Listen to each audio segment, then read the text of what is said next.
پاکستان کې کبو 2.5 میلیونه افغان کډوال ژوند کوي. د ملګرو ملتونو د راپور له مخې په پاکستان کې 1 میلیون او 400,000 راجستر او شاوخوا 1 میلیون نه راجستر شوي افغان کډوال ژوند کوي. په پاکستان کې ډیری افغان کډوال د پښتونخوا په ایالت کې اوسېږي. د راپورونو پر بنسټ په تیرو 3 میاشتو کې په پاکستان کې 14,000 افغان کډوال راجستر شول چې له دې جملې څخه یې 900,000 په پښتونخوا ایالت کې وو. د پاکستان حکومت او عام خلکو لخوا افغان کډوال په بیلو بیلو نومونو ځورول کیږي او پر وړاندې مختلفې ستونزې جوړیږي. په پاکستان کې د افغان کډوالو لپاره تر ډیره د مهاجر یا ماجر نوم اخیستل کیږي. پاکستانیان د سپکوي او توهین په ډول افغان کډوالو ته د مهاجر یا ماجر نوم اخلي. خغه افغان کډوال چې په پاکستان کې په رسمي ډول سره ثبت شوي دي وایي د ځایي خلکو لخوا یې ځورونه تر دې رسېدلي چې په سیمه کې په آزاده توګه د کار او سوداګرۍ لپاره زړه نشي ښه کولی. په پښتونخوا کې میشت افغان کډوال داسې وایي. د سیمو د ځینو خلکو لخوا په بیلو بیلو نومونو یادیږو. څوک راته د ماجر نوم او بیا څوک په سپکه لهجه راته افغان، افغاني او نور وایي. ځینې وخت دا ویره هم وي چې د سیمې خلک راته ستونزه جوړه نه کړي نو زموږ د دوکان شیان په خپل سر او یا قرض وړي، کله چې کله یې پیسې راکړي او کله هم نه. د حکومت په پرتله بیا افغان کډوال له ځایي خلکو خوښ دي. دوی وایي چې په ډیرو ځایو کې خلکو کې دا احساس شتون لري چې افغانستان زموږ او ستاسو ګډ کور او پښتونخوا هم د لوی افغانستان برخه ده. د پاکستان حکومت او په ځانګړي ډول سره محلي استخباراتي او امنیتي ځواکونه د افغانستان او پاکستان او امریکا د اړیکو د خرابېدو غوسه هم په افغان کډوالو سړوي. یو افغان کډوال روحي ته وویل کله چې ثبت نه وو او کله چې په رسمي ډول د پاکستان له حکومت سره راجستر شو ډېرې ستونزې په پخواني ډول پاتې دي. د ایستلو ګواښ راته کیږي، په ترهګر نوم مو یادوي، د خپل شخصي کار په وړاندې راته ستونزې جوړوي او داسې ډېر نور. روانې میلادي میاشتې په پیل کې چې کله د امریکا متحدو ایالتونو ولسمشر ټرمپ په پاکستان د دروغو او ترهګرۍ په مبارزه کې د دوکې تور پورې کړ، پاکستان یې له نورو غبرګونونو سره یو ځای په افغان کډوالو فشارونه زیات کړل او د یوې میاشتې په ترڅ کې افغان کډوالو ته له پاکستان څخه د بهر کېدو ضرب الاجل ورکړل شو. په افغانستان کې د هوا په یخ کېدو او د ژمي په راتګ له منظم پلان څخه پرته د کډوالو یو ناڅاپي یون به افغان حکومت عوام افغانان له ګڼو ستونزو سره مخ کړي. د نړیوالو ادارو افغان حکومت په هڅو پاکستان د افغان کډوالو لپاره د پاتې کېدو موده تر 1 کال یا 6 میاشتو پورې اوږده کړه. عام افغانان په حکومت نیوکه کوي چې د کډوالو د راتګ په پار منظم او برابر پلان په لاس کې نه لري، نو ځکه پاکستان له موقع څخه په ګټې په افغان حکومت د کډوالو د لیږد فشار راوړي او په دې سره افغان حکومت او نړیوالې ټولنې څخه نور سیاسي ګټې لاسته راوړي. سلام، وخت مو په خیر. روحي خبرې کوي. نننۍ خپرونې ته مو زه شمس رحمانزی او زموږ همکار عبدالرقیب سهیل هرکلی کوو. د نننۍ خپرونې موضوع مو ده په پاکستان کې د افغان کډوالو ستونزې. تاسو لیدونکي هم کولی شئ په خپرونه کې راسره برخه واخلئ، د کمنټ له لارې مو راته خپل نظر پرېږدئ او یا هم په ژوندۍ بڼه مخامخ د زنګ له لارې راسره خبرې وکړئ. سهیل صاحب، خپرونې ته مو هرکلی او ستړي مشی کوو. سلامونه رحمانزی صاحب، تاسو ته او د روحي خبرې کوي فیسبوک ژوندۍ خپرونې ټولو قدرمنو لیدونکو ته هیله مند یم چې لیدونکي م راته روغ جوړ وي. روحي خبرې کوي په بلې ورځنۍ خپرونه کې هم په دې خبرې کوو چې د افغان کډوالو ستونزې څه دي او په دې اړه تاسو هم کولی شئ چې په مسأله را سره خپل نظرونه شریک او راسئ موږ سره پرې بحث وکړئ او خپل نظرونه راکړئ. له هر څه وړاندې باید دا ذکر کړم چې نه یوازې افغان کډوال په پاکستان کې لکه څنګه چې د ریپورټ په اساس باندې تاسو واورېدل چې 2.5 میلیونه افغانان په پاکستان کې میشت دي او هلته کډوال دي. سربیره دا چې افغان کډوال په پاکستان کې میشت دي، په ایران کې او په د اروپایي ځینو هیوادونو کې هم دوی مجبور نه او هلته په اصطلاح ځینې کاروبار لري، نو هلته کډوال شوي دي او هلته خپل ژوند پر مخ وړي. د دغو افغان کډوالو پر وړاندې ځینې ننګونې موجودې دي، ځینې ستونزې موجودې دي چې د هغو له شمېرو څخه موږ په پاکستان کې یا په ځینو نورو هیوادونو کې دا یادولی سو چې افغان کډوال هر وخت دغه شکایت کوي چې دوی په یادو هیوادونو کې د پولیسو لخوا ځورول کیږي او په یو ناوړ ډول سره یادېږي، یا مهاجر ورته وایي یا ماجر ورته ویل کیږي. له دې سربیره په دغو یادو هیوادونو کې که په ایران کې دي او که په پاکستان او یا په ځینو نورو هیوادونو کې افغان کډوال لرو، هلته د کډوالو لپاره پام نسته یا په اصطلاح پاملرنه نسته، نه یا افغان چارواکي او مسؤلین په سم ډول هلته چې کوم سفارتونه دي، هلته چې کوم قنصلګرۍ دي، نه هغوی په سمه معنا سره پاملرنه کوي، او نه د ځایي حکومت. له دې ستونزو سربیره د افغان کډوالو پر وړاندې دا مسله یوه انساني مسله ده، ځکه په هر هیواد کې نسبي ډول لکه منځني ختیځ کې چې موږ فکر وکړو هیوادوال اړ کېږي چې نورو هیوادونو ته د ستونزو د هیواد کې د برسېر شوو ربړو څخه دوی وکوچېږي او په نورو هیوادونو ته د کډوالۍ لپاره لاړ شي. خو هم د نړیوالو اصول او قواعدو قوانینو له مخې او هم د ملي ځایي حکومتونو نظام د قوانینو له مخې نه دوی حق لري چې کډوالي سیستم په نړۍ کې رواج ده او مروج دی. حتی په ځینو اروپایي هیوادونو کې دا د کډوالۍ مسأله رحمان زی صاحب بیخي له منځه تللې ده. دوی داسې فکر کوي هغه انسانان یا هغه اروپایان چې کله دوی نورو هیوادونو ته د میشتېدو لپاره یا د اوسېدو لپاره ځي، دوی دا فکر نه کوي چې دوی د کډوال دي، ځکه سیاسي پولې له منځه سره وړي دي. هغوی په یو پاسپورټ باندې کولی شي چې ټول یوروپ ته یا ټول اروپا ته مزل هر هیواد نه بل هیواد ته لاړ شي، مګر په اسیا کې دغه مسئله بیا تر کډوالۍ محدوده ده او د کډوالۍ سربیره چې ځینې هیوادونه د دې لپاره هڅه کوي چې دا مسئله سیاسي کړي، لکه څنګه چې په دې وروستیو کې پاکستان اعلان کړی چې افغان کډوال دغه 2.5 میلیونه افغانان چې دوی باید په یو میاشت کې ووځي. خو دلته سربیره پر دې باندې په افغان حکومت بیا دا ادعا کوي چې د اصولو له مخې لکه څنګه چې نړیوالو مرستندویه ادارو او د نړیوال په دې برخه کې نړیوالو ادارو له پاکستان او افغانستان سره داسې هوکړه کړې چې او ګډې مرستې پاکستان ته د دې لپاره ورکړي دي چې د افغان کډوالو ساتنه او حفاظت به کوي. خو اوس چې په بخښنې سره سره له دې چې د افغانستان او د پاکستان ترمنځ دغه تشنج مخ په زیاتېدو دی او پکې ښکېله امریکا هم ده، د سویلي افریقا په بخښنې سره د سویلي اسیا لپاره د ولسمشر ټرمپ د نوې ستراتیژي کې هم دا ذکر شوي چې په پاکستان یې ځینې تورونه پور کړل چې ګواکې دوی په د ترهګریزو پټنځایونو په له منځه وړلو کې هڅه نه کوي. نو دا علت یې دا دی چې اوس دوی په تازه افغان کډوالو ته اخطار ورکړی چې خبرداری ورکړه چې دوی باید په یو میاشت کې ووځي. که څه هم دا سلن یا دغه وخت محدود یا دا موده په اصطلاح افغان کډوالي یا په اصطلاح بل خپل هیواد ته راستنېدل دا کومه اسانه مسئله نه ده، ځکه اسانه مسئله دوی څنګه وکولی شي چې خپل هیواد کې بیرته هغه امکانات چې دوی ژوند هغلته ځان ته مساعد کړي یا کاروبارونه درلودلي دي او کړي دي، څنګه وکولی شي چې په خپل هیواد کې جوړ کړي او ځان ته برابر کړي. قدرمنو لیدونکو تاسې هم کولی شئ چې په دې اړه را سره خپل نظرونه شریک کړئ او راسئ په خپرونه کې را سره برخه واخلئ. مننه ساحل صاحب. لکه وړاندې هم یادونه وکړه په داسې یو حالت کې چې په افغانستان کې ژمی دی، امنیتي وضعیت هم پوره برابر نه دی، هوا یخ ده او د پاکستان له لوري داسې ضرب الاجل افغان کډوالو ته ورکول چې دوی دې په دننه د یوې میاشت کې یاد هیواد پرېږدي افغانستان ته دې لاړ شي او په دننه په کور دننه په هیواد کې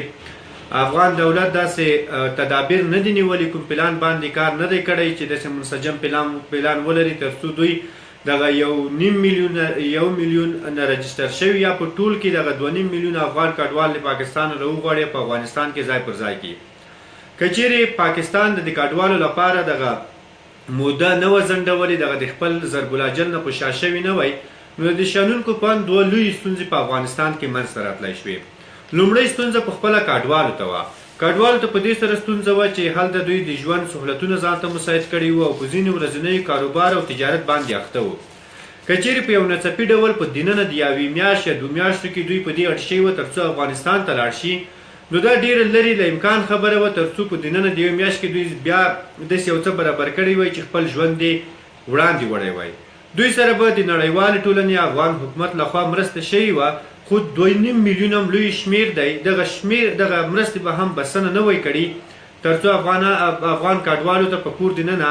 د ژوند سهولتونه مساعد شوي وای. او دویمه لویه ستونزه چې شنونکي ورته ګوري هغه په دې کې ده چې که چیرې دغه افغان کډوال پرته له کوم منظم پلان څخه د افغانستان په لور رهي شي، افغانستان ته یون شي، افغانستان حکومت دلته ورته پوره آمادګي ونه لري نو د دې لویه ستونزه دغه ده چې ځینې ټولنیز او کوچني جرمونه به منځته راشي ځکه په دې کډوالو کې ځوانان ماشومان د هر عمر کسان شامل دي نو که چیرته دوی دلته هغه دوی چې کوم پوهنتونونه یا درسونو کې هلته مصروف دي یا په نورو وظایفو کې مصروف دي او یا په خپل شخصي کاروبار او بزنس کې مصروف دي نو په افغانستان ته په راتګ سره به دوی یوازې په کور کینی بهرنیو او د افغان حکومت لخوا په مرستو به اتکا وکړي نو دغه په خپل ډول سره د 2.5 میلیونو وګړو په منځ کې بیکاري ده او دغه بیکاري به غلاو اختطافو وژنو قتل قتال او یا د وسلوالو مخالفینو لیکو ته په ورتګ سره دغه خلک مجبور کړي او بل چې سیاسي شنونکي ورته ګوري د پاکستان دغه ډول فشارونه چې دوی په افغان کډوالو باندې راوړي دي چې ټول کډوال دي په دیننه د یوې میاشت کې یاد هیواد پرېږدي او ورته د افغانستان وضعیت هم غوره او بهتر معلومه دی چې هوا یخ ده امنیتي وضعیت خراب دی په خپله سیاسي کړکېچ د حکومت په منځ کې موجود دی پاکستان نه غواړي چې ټول افغان کډوال پاکستان څخه بهر کړي ځکه د افغان کډوالو په نوم پاکستان په میلیارډ ډالرو مرستې اخلي لکه څه ډول چې پاکستان له امریکا او نړیوالې ټولنې څخه د ترهګرۍ پر وړاندې جګړه کې او د ترهګرۍ سره په مبارزه کې مالی مرستې لاسته راوړي همدا ډول د افغان کډوالو په نوم سره له نړیوالو ټولنې په زیات شمېر سره مرستې راوړي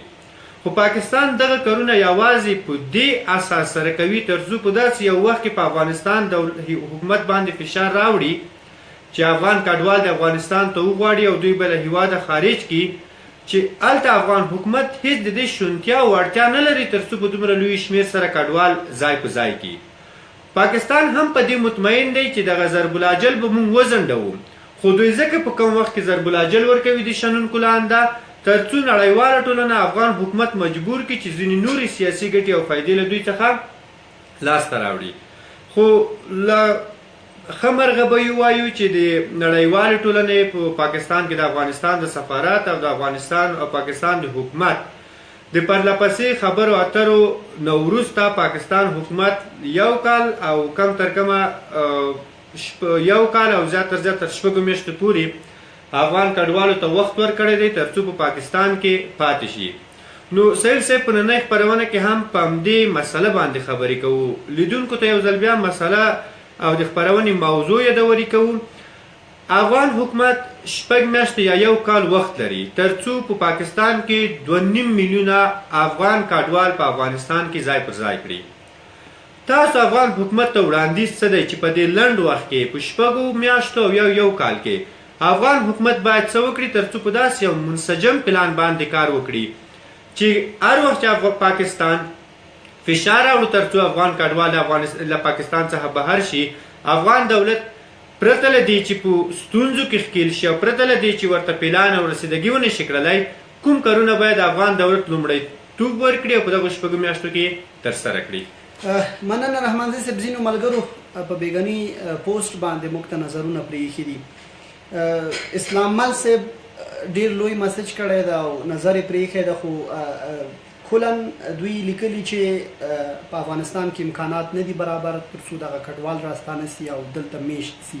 وایي چې افغانان مجبور دي او د افغانستان یا دلته د امنیتي وضعیت د ناسموال له مخې نه دوی په پاکستان ایران او ځینو نورو هیوادونو کې میشت دي دی زیاتوي چې که چیرته فرضاً دلته هغه منطق برابر سي یا هغه منطق ته دلته د اوسېدو ژوند برابر سي نو بیا دا منطق کډوالو ته هم ورکول کېدی سي چې تر څو افغان کډوال دی کله هغه په پاکستان کې دی ایران کې دی او په هر هیواد کې دی خپل هیواد ته راستانه شي نعمت الله نورزی صاحب لیکي وایي که چیرې موږ په خپل وطن کې امن او سوله ولرو نو ولې به زموږ دا خواره ولس د بل وطن ته مسافر کیږي او ولې به د پاکستان د حکومت سپکې سپورې پر ځان منی دا زموږ د خپل لاس ته راپېښه ده چې یو د بل خبره نه منو او هر یو ځان ته باچایي کوو بل ملګری لیکي ایمل صاحب لیکي وایي هیڅوک نه غواړي چې خپل وطن نه بل وطن ته مهاجر شي خو متاسفانه چې زموږ وطن کې کار روزګار نشته نو خلک دې ته مجبور دي چې مهاجر شي د وروسته زیاتوي چې خو تیریږو له دغه لنډ کمنټس موږ لولو بیا اسلام مل لیکي نو دا هغه وخت موږ خپل نظریات در سره شریکوو پاتې درته ولیکو ښه بل ملګری نصرت صاحب لیکي وایي پاکستان تل له افغانانو سره دوه مخې لوبه کړې او افغان مشران یې تېرېستلي دي نو دا هغه نظرونه وو چې موږ ته لیدونکو پرې ایښي دي او خپل نظرونه یې راسره شریک کړي. سایل صاحب همدا ډول لیدونکو په ژوندۍ خپرونه کې راسره برخه واخیسته. مسلم افغان صاحب په خپرونه کې راغلی د افغان صاحب ستړي مشر خپرونې ته مو هرکلی کوو. افغان صاحب نظر لیکي چې افغان مقامات راتلونکي باید داسې هڅې او داسې کړنې وکړي تر څو د ملګرو ملتونو مرسته چې اوس په پاکستان کې له افغان کډوالو سره کوي داسې یو منسجم پلان ورته جوړ کړي تر څو هغه مرستې په کور دننه له افغان کډوالو سره وشي. مسلم صاحب مننه له نظر څخه مو مسلم صاحب تاسو همدا ډول کولی شئ که چیرې تیار یاستئ په کامنټ کې راته خپل نوم ولیکئ موږ درته د روحي ویبپاڼې له لارې زنګ وهو په دې خبره مخامخ په ژوندۍ بڼه هم راسره خبرې کولی شئ. بل ورور پڅون جمال ورور لیکي په خپرونه کې برخه سره اخیستې ده دوی مننه کړې ده. له تاسو مننه جمال صاحب چې په خپرونه کې مو برخه اخیستې ده. جمال صاحب کولی شئ د خپرونې په موضوع باندې په پاکستان کې د افغان کډوالو په ستونزو غږیږو خپل نظرونه وړاندیزونه راسره شریک کړئ. رحمانزی صاحب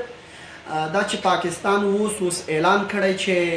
افغان کډوال دي دننه په یو میاشت کې ټول راووځي له دې وړاندې 2 میاشتې نږدې وړاندې د افغانستان پاکستان او د کډوالو په برخه کې نړیوالې ادارې UNHC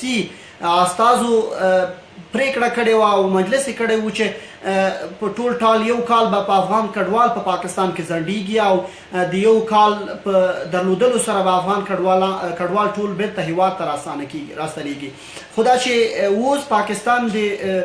سیاسي مسایلو د رامنځته تګ او د پرمختګ له مخې تازه دا اعلان کوي چې افغان کډوال د دننه په یو میاشت کې ووځي. دا افغان چارواکي او په دې برخه کې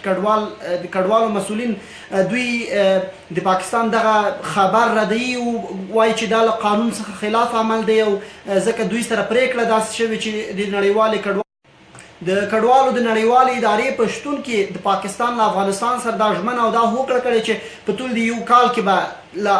له پاکستان څخه افغان کډوال ستنیږي. افغان کډوالو مسؤلین دغه خبر له بیا یادونه کوم چې دا رد کړی ده او په دې اړه یې تر اوسه کوم بل جدي غبرګون نه دی ښودلی چې آیا افغان کډوالو ته به هلته ووایي چې تاسې خپل هیواد ته لاړ شئ او که نه. سایل صاحب مسلم افغان صاحب بل نظر سره شریک کړ د دوی وایي چې افغان حکومت لکه د خانه سازۍ پروګرامونه د کور جوړونې لپاره پروګرامونه باید افغان کډوالو ته په هغو سیمو کې جوړ کړي په هغو ځمکو کې جوړ کړي چې دښتې دي تر ډېره کرنیزه استفاده نه ترې کېږي. د ده له انده په دې سره به یو افغان کډوالو ته د کار زمینه برابر شوي بل دغه دښتې او شاړې ځمکې به هم آبادې شوي وي. منیر افغان صاحب په خپرونه کې راسره برخه اخیسته. منیر صاحب ستړي مشه خپرونې ته مو هرکلی کوو. رحمانزی صاحب یو بل ټکی چې ډېر مهم دی اصلا د کډوالي لکه مخکې موږ یادونه وکړه چې په هیوادونو کې دغسې یو تشنج سیاسي اخ و ډب رامنځته کېږي چې له مخې د هغه سیمې یا د هغه هیوادوال او وطنوال اړ کېږي چې نورو هیوادونو ګاونډي هیوادونو او حتی نورو هغو هیوادونو ته چې هلته د دوی په اصطلاح منافعات خوندي د هغوی ارزښتونه خوندي کېږي هلته سفرونه کوي او هلته میشت کېږي. دا مسئله نه یوازې دلته مطرح ده یا نه یوازې په آسیا کې بلکې ټوله نړۍ کې دا موضوع ډېره جدي ده او حتی په نړیوالو قوانینو کې ځانګړي اصول لري کله چې نورو هیوادونو ته کډوال سفر کوي نو له هغو څخه یو مهم ټکی دا دی چې د کډوالو ټول ارزښتونه باید خوندي وي او د هغو حقوقو ته باید درناوی وسي. که څه هم د نړۍ ډېر چارواکي د نړۍ ډېر خلک په دې متقاعد او باورمند دي چې کډوالي دا یوه انساني او همدردي مسئله ده نه یوه سیاسي مسئله چې لکه اوس پاکستان هڅه کوي چې د افغان کډوالو پر وړاندې وکاروي. نو هغلته خلک په دې عقیده او په دې فکر دي چې کډوالي یو مجبوریت دی او د مجبوریت پر اساس باندې یو څوک کډوال کېږي نه له څوک له مستۍ نه نورو هیوادونو ته ځي یا هم د کار د نورو ټکو له وجې نه. بیا هم یادونه کوو چې د پاکستان او د افغانستان او پکې ښکېل امریکې د وروستیو څو سیاسي مسایلو چې ډېر جدي و هغه دا و چې ولسمشر ټرمپ په پاکستان بیا نیوکې وکړې چې ګواکې دوی په خپل هیواد کې ترهګرو پټنځایونو ته هلته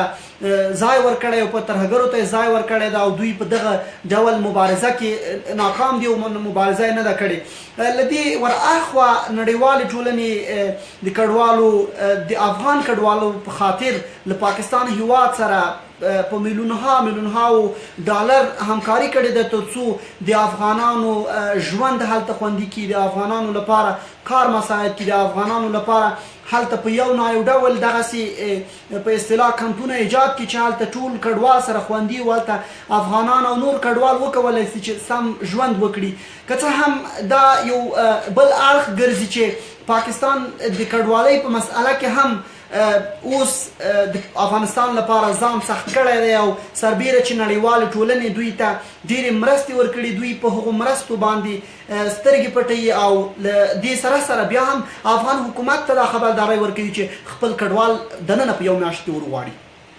سهیل صاحب، د افغان کډوالو په اړه ویل کېږي یو خو د پاکستان د حکومت او د ځایي خلکو لخوا دوی ته ځینې وخت زیاتې ستونزې جوړېږي. هغه که چېرته د پاکستان اړیکې له افغانستان یا نړیوالې ټولنې سره چې په افغانستان جګړه کې ښکېل ټولنه ده له هغې سره خراب وي او یا ښې وي، پرته له هغې په عام ډول سره هم په پاکستان کې د حکومت او همدا ډول د ځینو ځایي اوسېدونکو لخوا په مختلفو نومونو سره دوی یادېږي او د دوی د ټولنیز ژوند، ورځني ژوند او ورځني کاروبار په وړاندې خنډونه جوړېږي. پرته له هغې چې کله حالات رینګلی شي نو بیا افغان کډوال په پاکستان کې له دوو زاویو څخه تر فشار او زورونې او ستونزو سره مخ کیږي. یو په مستقیم ډول د افغانستان او د پاکستان د اړیکو خړپړتیا او کړکېچن حالت چې کله راشي، او دویم هغه نړیواله ټولنه لکه بېلګې په ډول سره امریکا، کله چې امریکا د پاکستان په حکومت باندې نیوکې وکړې او هغوی په دروغو باندې تورن کړ، نو پاکستان هم په پرلپسې ډول سره په څو ورځو کې مختلف غبرګونونه وښودل. یو غبرګون په دې ښودلی و چې امریکا په افغانستان کې ماتې خوړلې ده او ځینې په دې ښودلی و چې موږ به داسې کارونه وکړو تر څو پاکستان په خپلو پښو ودروو. خو بل قوي غبرګون د افغان کډوالو په اړه و. که څه هم پاکستان په څرګند ډول سره دا نه دي ویلي چې موږ افغان کډوال په دې له پاکستان څخه وباسو چې د امریکا د ولسمشر ټرمپ د څرګندونو په غبرګون کې ده. خو شانونو کې چې کومې موضوع ته ګوري، د ټرمپ د څرګندونو سره همزمان په عین وخت کې پاکستان داسې یو تصمیم نیول چې دغه ټول افغان کډوال دی له افغانستان څخه بهر شي. نو افغان کډوال نه یوازې چې په عادي ډول سره هلته د ستونزو ښکار دي، بلکې کله چې وضعیت کړکېچن چې له یو اړخه ښکار کېږي او که چېرته وضعیت نارمل وي بیا هم دوی داسې یو ژوند هلته نه لري، دوی آرام ژوند ولري لکه نور افغانان چې په کور دننه لري. اکثره افغان کډوال هلته له ځایي حکومت او همدا ډول له ځایي خلکو ډېره ګیله او شکوه او شکایت کوي او دوی وایي زموږ د ژوند د ورځنیو چارو په وړاندې خنډ ګرځېږي. بله مسله سهیل صاحب که هغه ذکر کړو، لکه ویل کېږي چې پاکستان غواړي چې افغان کډوال تر ډېره وخته پورې په پاکستان کې وساتي. د دوی د دغې پالیسۍ او ستراتیژۍ تر شاته یو بل راز شتون لري. هغه راز په دې ډول سره لکه دوی غواړي افغان حکومت د ضعف ټکی او د ضعف نقطه په افغان کډوالو کې پیدا کړي. یعنی کله چې پاکستان وغواړي چې یو نور سیاسي ګټې له افغانستان څخه لاسته راوړي، نو دوی به افغانستان او بلې د کډوالو مسله به افغان دولت ته رامخته کړي. ځکه چې که چیرې لکه پخوا د افغان او پاکستان ترمنځ اقتصادي مسله زیاته وه، زیات وخت به چې کله حالت کړکېچن شول نو پاکستان به د تورخم یا نورې بندرونه او تجارتي دروازې حکومت طرفداري کړې او د هغې ممانعت کړی، نو دوی به بندرونه وتړل او سوداګري به یې بنده کړه. خو په د وروستیو 3 کالونو کې چې کله افغان حکومت چابهار بندر لاره خلاصه کړه او تر ډېره اتکا او په خپلو کورنیو تولیداتو باندې وکړه، نو پاکستان هغه د ضعف نقطه چې د افغانستان د حکومت پخوا پیدا کړې وه هغه یې له لاسه اوس ووتله. دویمه نقطه چې اوس پیدا کړې ده د پاکستان حکومت هغه د افغان کډوالو ده. یعنې شنونکي په دې اند سهیل صاحب چې که چیرې په کوردننه افغان کډوالو ته 100% امکانات د راستنېدو مساعد شي، پاکستان به افغان کډوالو ته له هغې زیات امکانات هلته مساعد کړي تر څو دغه مهره له ځانه سره وساتي. په هغه وخت کې چې پاکستان حکومت کولی شي له دوی نه سیاسي ګټه واخلي، په داسې ډول سره دوی نه ګټه واخلي او په داسې ډول سره استعمال کړي چې په هغې سره د افغان حکومت نه یو څه لاسته راوړي او یا د نړیوالې ټولنې نه یو څه لاسته راوړي. او بل پاکستان کې د افغان کډوالو پر سر پاکستان حکومت په ملیارداو ډالر مرسته راسته راوړي. پاکستان نه غواړي دغه مرستې له ځانه کته کړي.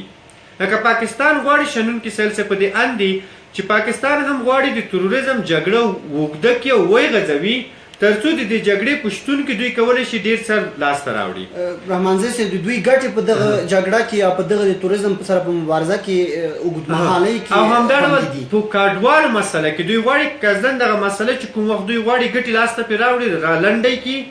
او ضرب الاجل ورته وټکي. او کله چې دوی غواړي دغه ګټه مو لاسته راوړه بیا حالات هلته افغان کډوالو ته عادي کړي. سل صاحب ځینې خپرون یاران دوستان غواړي په خپرونه کې راسره برخه واخلي. مونږ هڅه کوو ترڅو مسلم افغان صاحب لیکل د خپرونه کې در سره برخه اخلم خو مسلم افغان صاحب مونږ هڅه کوو ترڅو تاسو په خپرونه کې په ژوندۍ بڼه راوړو خو ستاسو له اړخه څه تخنیکي ستونزه موجوده ده او زموږ لخوا زنګ درته نه کیږي. هیله کوو ستونزه حل کړئ، په خپرونه کې در سره په ژوندۍ بڼه برخه واخلئ. رحمانزی صاحب په پاکستان، ایران او ځینو نورو هیوادونو کې افغان کډوال چې میشت دی هغوی هم نه غواړي چې دغو هیوادونو کې پاتې شي. ولې هیله یې دا ده چې افغانستان ته راسي او خپل هیواد ته راستانه شي او د خپل هیواد لپاره کار وکړي. خو دلته ناسم شرایط دوی په ګوته کوي چې افغانستان کې د دوی لپاره کاري زمینه نشي مساعدلی، لکه څنګه چې هلته اوس کاروبارونه په پرمختګ کې دي او مخ پر وده دي. دوی له حکومت نه دا غواړي چې په دغسې یوې پالیسي کار وکړي ترڅو ټول افغانان یا ټول افغان کډوال په هغې پالیسي تر اغېز لاندې خپل هیواد ته راسي او د خپل هیواد لپاره کار وکړي. دوی د مجبوریت پر اساس باندې کډوال دیوال خپل ژوند پر مخ بیایي. نو مسلم افغان صاحب غواړو چې په خپرونه کې راولو، متاسفانه چې د هغه بټن یا اپشن نه راکوي چې موږ د کرښه سهیل صاحب لیدونکو د روحي پاڼې لوستونکو ترڅو موږ سره نظرونه شریک کړي دي. د دوی یو بل لویه نیوکه په افغان حکومت باندې هم ده، ځکه افغان حکومت د کډوالو او راستنېدونکو په نوم سره ځانګړی وزارت ایجاد کړی دی، هغې ته انکشافي او کلنۍ بودیجه ورکول کیږي. خو په دې 1514 کالونو کې دغه وزارت په دې ونه توانېدو ترڅو دغه افغان کډوال په کور ځای په ځای کړي. لکه دوی شنونکي وایي چې وزارت هغې ته منتظر دی افغان حکومت چې پاکستان یو عمل څرګند کړي او دوی په مقابل کې عکس العمل وښیي. که چیرې پاکستان چوپ وي افغان کډوالو مسله دوی ته هم بې اهمیته ده او چوپ پرې پاتې دي. او که چیرته فشارونه د پاکستان له حکومت لخوا راوړل شي نو بیا هم حکومت خپل غږ پورته کړي او هم د کډوالو او مهاجرینو او راستنېدونکو وزارت په دې برخه کې ویښ شي. نو له یاد وزارت او حکومت څخه غوښتنه په دې ډول سره کیږي چې دوی باید په دې 15 کالونو کې که چیرته د احصایې په ډول سره دغه 2.5 میلیونه افغان مهاجرین چې په پاکستان کې په ځانګړي ډول سره میشت دي، دوی په دې 15 کالونو کې په میاشتو سره وویشي، نو دوی کولی شوی چې په ډېر کم تعداد سره افغان کډوال هر همیشه افغانستان ته راوغواړي، په مختلفو سیمو کې په داسې ډول سره ځای په ځای کې چې د دوی په ورځني ژوند کې کومې ستونزې نه وي موجودې. سهیل صاحب هڅه مو کوله ترڅو مسلم افغان ورور په خپرونه کې ما اخیسته وای، دوی هم کول خو څه ستونزه موجوده ده. نو سهیل صاحب زموږ تاسو د خپرونې هم وروستۍ شیبې دي، ګرانو لیدونکو ته به یو یادونه وکړو، روحي خبرې کوي یا روحي ټاکس خپرونه له شنبې تر پنجشنبې هر ماښام له 7 تر 9 بجو پورې په ژوندۍ بڼه خپرېږي. یعنې سبا چې د جمعې مبارکه ورځ ده موږ دغه خپرونه نه لرو. دوی که هغه زموږ مینوال چې غواړي دغه خپرونې ته انتظار وکړي نو له شنبې تر پنجشنبې ورځې پورې موږ دغه خپرونه په متواتر او پرلهپسې ډول سره خپروو. نو د روحي پاڼې قدرمنو لیدونکو تر دې دمه نړۍ مننه چې خپرونه کې مو راسره برخه واخیسته. تر بیا